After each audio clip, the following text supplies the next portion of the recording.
samedi 29 mars. C'est la première nouvelle lune de l'année zodiacale. Elle se situe en bélier et on va regarder les invitations.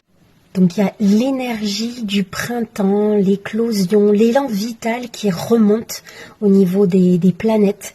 Il y a quelque chose qui pulse à l'intérieur, qui nous donne l'envie de repartir, de refaire des projets, d'être à nouveau dans l'action, dans le faire, dans projeter des choses qu'on a envie de les réaliser et de faire les pas pour ça.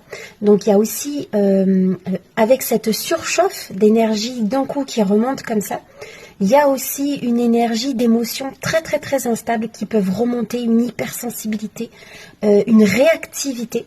Donc voilà, il y a ce mouvement-là comme ça qui remonte, comme l'énergie du printemps avec la petite graine et la pousse qui pousse la terre et qui redonne cet élan et qui veut joindre la lumière.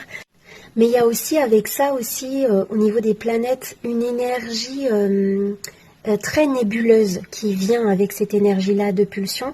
Et du coup, ça peut nous amener à vouloir absolument avancer, mais avoir un brouillard total devant soi. Donc on est là et on est empreint de cette énergie nébuleuse, de ce voile qui est là devant notre vision et on n'a pas idée. On veut bouger, on a cet instinct-là, mais on n'a pas d'idée de direction et on ne sait pas quelles actions mener. Donc en fait, c'est un peu comme si on avançait un peu à tâtons.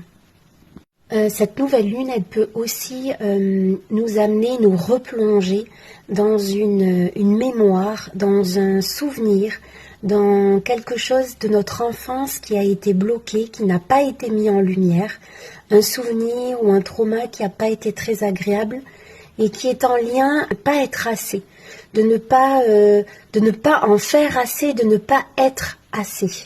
Serait de se poser la question, qu'est-ce que je me force à faire pour être validée, pour être aimée à l'extérieur. Le 29 avril, je commence une formation qui s'appelle Terre étoilée.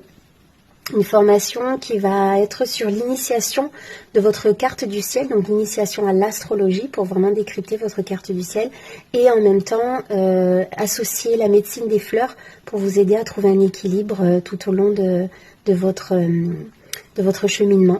Voilà, donc si vous êtes intéressé, laissez-moi un commentaire parce que je n'ai pas encore créé de page d'inscription, de vente, etc.